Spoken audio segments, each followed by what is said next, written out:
দলের ভেতর থেকে চাঁদাবাজি টেন্ডারবাজি করতে দেওয়া হবে না, নাইক্ষ্যংছড়িতে জাভেদ রেজা। কক্সবাজার রামু থেকে মোহাম্মদ সাদাত হোসাইনের প্রতিবেদন। বান্দরবানের নাইক্ষ্যংছড়িতে বান্দরবান জেলা বিএনপির সদস্য সচিব জাভেদ রেজার নেতৃত্বে বিশাল মিছিল। শুক্রবার ৮ অগস্ট বিকাল ৪টায় বান্দরবান জেলা বিএনপির সদস্য সচিব জাভেদ রেজার নেতৃত্বে জেলা বিএনপির নতুন সদস্য সংগ্রহ ও নবায়ন কার্যক্রমে এইসব কথা বলেন তিনি। নাইক্ষ্যংছড়ি সদরে উপজেলা চত্বরে কেন্দ্রীয় বিএনপি কর্মসূচির অংশ হিসেবে নতুন সদস্য সংগ্রহ ও নবায়ন ২০২৫ উপলক্ষে অনুষ্ঠানে সভাপতির বক্তব্য রাখেন তিনি।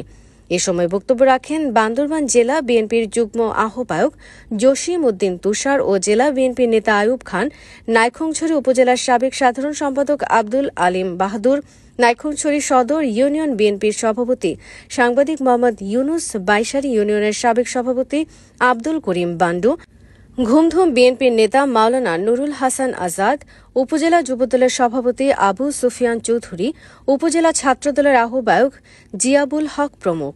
নতুন সদস্য সংগ্রহ ও নবায়ন অনুষ্ঠানে জাভেদ রেজা বলেন, আওয়ামী লীগ ও তাদের দোসররা ফরম পূরণ করতে পারবে না। আমি এমপির যোগ্য নই, তবে আপনাদের সন্তান হিসেবে প্রেসিডেন্ট যোগ্য।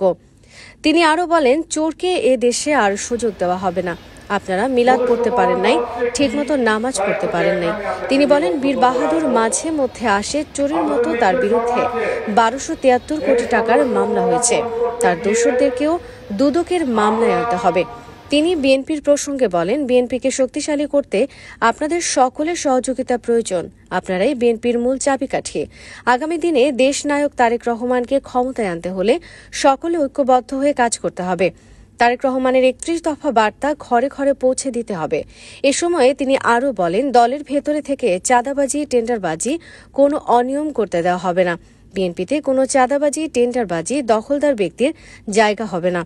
এ সময় বক্তারা বলেন, আমাদের প্রাণপ্রিয় নেতা ও ধানের শীষের কাণ্ডারি জাভেদ রেজার সাথে সকলে মিলেমিশে একযোগে কাজ করতে হবে।